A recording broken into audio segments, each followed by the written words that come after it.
Dita Aulianisa ingin menjelaskan tentang kelompok 6, yaitu ad-dirasat an-nafsiyah al-lughawiyah.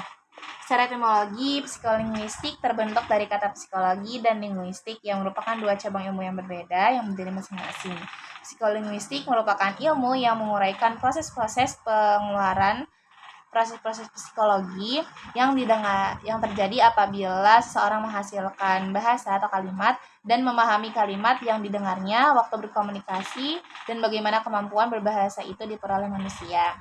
Edmund Beck mengatakan dengan tegas dan singkat, mengutarakan bahwa psikolinguistik adalah suatu ilmu yang meneliti bagaimana sebenarnya para pembicara atau pemakai bahasa membentuk atau membangun ataupun mengerti kalimat-kalimat bahasa tersebut. Nah, dalam lingkup kajian dalam psikologi bahasa itu ada 7, yaitu yang pertama lingkup kompetensi, yaitu proses bahasa dalam komunikasi dan pikiran. Yang kedua, akuisisi, yaitu pemerolehan bahasa. Yang ketiga, performasi, yaitu pola tingkah laku berbahasa. Kemudian yang keempat, asosiasi verbal dan pemerolehan makna. Yang kelima, proses bahasa pada orang abnormal atau adanya kelainan. Kemudian yang keenam, persepsi ujaran dan kognisi. Yang ketujuh, pembelajaran bahasa. Kemudian kita akan membahas tentang kontribusi hasil kajian psikolinguistik terhadap pembelajaran bahasa. Psikologi bahasa memberikan pemahaman bahwa tiap individu memiliki gaya belajar berbeda-beda, yaitu ada visual, auditori, atau kinestetik. Guru yang memahami ini dapat menyusun strategi pembelajaran yang adaptif dan lebih efektif. Jadi guru ini bisa mengenali siswanya ini bagaimana nih.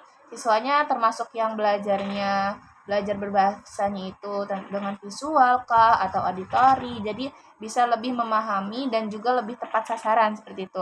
Kemudian di sekolah yang menerapkan prinsip yang tadi, itu terdapat peningkatan hasil belajar bahasa dan juga seringkali lebih signifikan dibandingkan dengan pendekatan yang seragam dan kaku. Jadi pendekatan ini beda-beda gitu ke setiap siswanya, karena kan setiap orang dan setiap siswa itu memiliki cara belajar yang berbeda-beda. Kemudian psikologi bahasa bukan sekedar teori di balik meja akademik, tidak hanya sekedar teori bahasa ini seperti ini, tetapi ia juga adalah fondasi dalam memahami manusia sebagai makhluk yang berpikir dan berbahasa. Dengan mempelajari psikologi linguistik ini, kita akan lebih mempelajari bagaimana manusia berproses untuk berbahasa, bagaimana ia berbicara, bagaimana ia berkomunikasi dengan yang lainnya, pemrosesan dalam mendengar, kemudian mencerna bahasa tersebut seperti itu.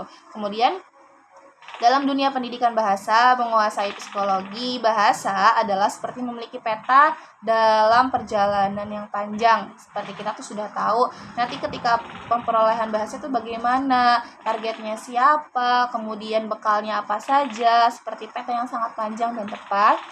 Dan pembelajaran ini bisa menunjukkan arah, terus menghindarkan dari kesalahan-kesalahan yang bisa kita dapat, dan juga mempercepat sampai ke tujuan, penguasaan bahasa yang bermakna dan berdaya guna. Jadi dengan kita mempelajari psikologi bahasa ini, kita semakin tahu murid ini dan juga seorang ini lebih condong ke psikologi bahasa dalam pemrosesan bahasanya seperti apa, apakah lewat kinestetik, lewat auditori, dan lain-lainnya, sehingga lebih tepat sasaran, lebih mempercepat, dan lebih tepat dan akurat. Seperti itu. Sekian, saya Dita Aulianisa dengan NIM 238102065 dari kelas 4A PBA.